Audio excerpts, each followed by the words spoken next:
So we got a really interesting show tonight. This is what I'm trying to do. We've had so many amazing guests. I mean, truly, truly amazing, gifted people. And we are so grateful that they have come on our show and told us so much about their lives, what they're doing. But what I was thinking is, why don't we take some clips from them and do a deeper dive into what was really going on? What were they really talking about? And using the I am lens.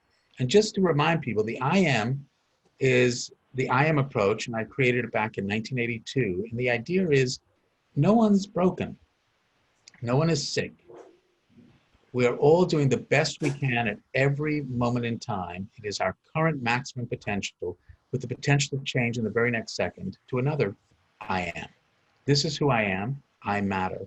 But we're influenced by 4 domains. No one's going to argue your home domain has an influence on who you are. And then there's the social domain, which is the rest of the world. And these 2 domains are outside. And the internal domains are our biological domain of our brain and body, and what I call the I see domain. How do I see myself? How do I think other people see me? And these 4 domains interact all the time, but I truly believe we respond to them the best we can.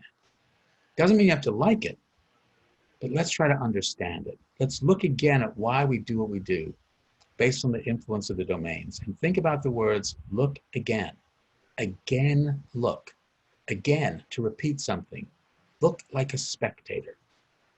Let's respect why people do what they do. And when's the last time you got angry at someone treating you with respect? Respect leads to value, which is what everybody wants. And value leads to trust. And with trust, we can look at ourselves without worrying that we're going to find something broken.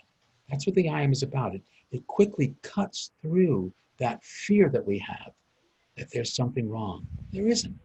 You're just doing the best you can, but if you don't like it, you can change it because each of the domains are interconnected. So a small change can have a big effect. And the other thing is, everyone has an I am. Everyone is interested in what you think about them. And that means you control no one, you influence everyone.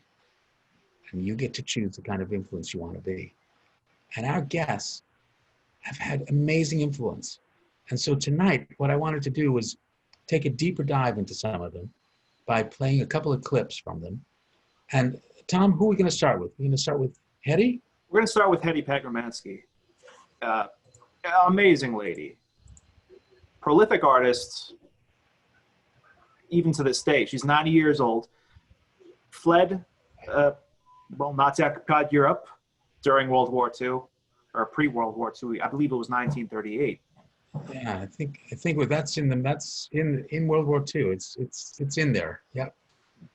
And yeah, and she blew my mind, especially with one talking point about, well, Ben, you got the clip? Sure. Here you go. My brother and I used to walk to school in Vienna every morning. And in the building, these are apartment buildings, and in an apartment building on the side, there were some young women who always waved at us. Even came down once with chocolate for us. And the stormtroopers, a group of stormtroopers, began to walk through the streets one morning. And I don't remember seeing them, but those girls did. And one of them had a boyfriend who was with a Nazi uniform. He was there. And she said, I want you to go into that building across the street and look for which apartment has a door smashed in and find out the name of that person and find out what he looks like and go get him. And he said, I can't do that. She said, go. And he went. And we found the broken door in my parents' apartment and said to my mother, I am the boyfriend from the girls who always wave at your children. What does your husband look like and what's his name? And she said, his name is Jacob Kellman. and he's short and has red hair. They walk through the streets for every group.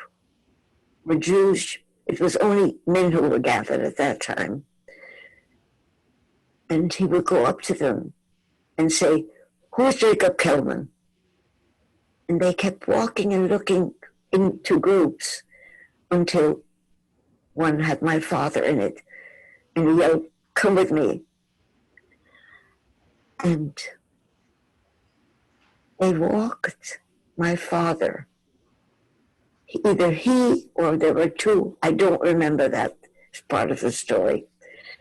They walked him until it became dark. And then they had a friend, and they took him to that friend's room. And the next morning, my father came home. And I'm alive because all people of a different group do not have to be evil. Because these people risk their lives. Yes. So I'm glad you asked me about that. I make sure if I speak in a school that I mention that, because it is so easy to hate a group. And I don't want them to. Don't judge a Nazi by his cover. That's that kind of insight. Yeah. Yeah, it's a goosebump kind of story, isn't it? I mean, really, I'm getting goosebumps listening to Hedy. Hedy, who's an incredible painter, and who I just want people to know has her own Monday night show now on Facebook Live, where she's painting and talking with people and doing some great things. And she says that we inspired her, which is incredibly generous of her. She's a remarkable person. So what about this story? What is going on here? It's an amazing message, right? Especially in like a weird political environment that maybe we're in here in the United States, right? Where, you know, I don't like that group because they don't think like me. Well, do you not like the entire group? Or do you... If there was a safe group to hate all of, though, do you think that it was her, like, she was so young at the time, so maybe she didn't build those kind of intense emotions toward them? But they Could that be it? protected. Sort of an innocence that never allowed rage and hatred to build up. What do you think? I think that's certainly possible. I think, I mean, children are not born racist and biased and hating. I mean, children are born into the world with an understanding of peace. I mean, it's remarkable. I mean, there's a different integrity to a child. And she was young. She was really young. I think she was, what, 6, maybe 7, 8 years old at the most. So there's that possibility. But she recognized that there were groups, that there were the Stormtroopers, and there were the Jewish men, and there were these women across the street who sometimes would give them chocolates, who were clearly German. You know, they were blonde-haired, as she said, and this was not part of her group, but they were kind to her. And this is part of what I really wanted to talk about, because we are in a social domain right now where there is a lot of anger, a lot of hatred, a lot of animosity. And we can still find kindness even in the smallest thing. That's part of why I wanted to really dig deeper into Hedy's story, because she was saved by the very people who had been and eventually would kill millions of others. And yet this person saved her father. So yeah, we can't just lump. I mean, I remember, you know, a patient that I had who was getting really agitated. It wasn't even my patient. I was just covering the unit. And I walk in to talk with him, and he immediately says, you're going to give me an injection, aren't you? I said, what do you mean? He said, you're the doctor, you're the psychiatrist. You're going to tell the nurses to give me an injection. I said to him, are you a lumper? So what do you mean? I said, well, you've just lumped me in with probably every other psychiatrist you might have met. But you don't know who I am, and I don't know who you are, so I don't know. Do you need an injection? And by treating him with that respect, he just calmed right down. He said, no, but, if you got something I can take by mouth, I'll take it because I'm kind of angry. I said, great, we'll do it. But he didn't need an injection. He didn't need a restraint because he had lumped me in with all these other people, but I was able to say, you know what? I'm not.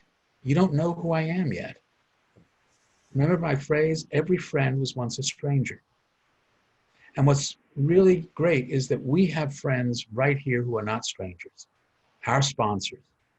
And I think, is it time? Are we meant to do a commercial break at 8:15? Oh, I'm sorry, 16. Let's do it, Ben. Let's take a break. We'll be right back with the Dr. Joe Show. So we're still live on Facebook, but, I want to come back to this because, Hedy's story is talking about how one individual can have such a huge influence and how a small change can have a big effect. I mean, this guy literally saved her father's life, which meant that her life would be saved. Because eventually, as you remember, they were able to get on a ship to take them, I think it was to Ecuador? Peru, something like that? Somewhere over there. Right. It saved her life. But I think it's worth sort of exploring. There's so much lumping right now. There's so much division. There's one group and another group. And unfortunately, a lot of this is being stirred up. This idea that, that there are a group of people out there who are dangerous to you. And if you don't protect yourself, you're going to get hurt. And we need to protect ourselves. And then there's COVID, which is like, wait a second, COVID's affecting everybody. So how do we balance these things? What's the IM? Remember, a group has an IM as well, not just an individual. Right? A group has an IM. What's their home domain? What's their social domain? The way they see themselves. And their biological domain is each of them that are part of the group. So guys, remember, we're talking about Hedy's remarkable story about basically how her Jewish family was saved by Nazis, and how she's never forgotten that, and how sometimes we just lump people into a group and then just attribute intention to them that may have nothing to do with them as an individual. But because they're somehow part of an identified group, we say, well, you're not part of my group. So that means what? That you're dangerous? And that is happening right now in our country. There is so much fear and anger. And all I want to do is know why. I'm not saying it's wrong. I just want to know why, because I think if we can understand why people get so afraid, we can change that I am. That's their I am. But how are they being influenced by the home domain, by the social domain right now of media that sometimes says things that are really targeted to one particular group? Because they know that group will listen, just really like what we're doing here.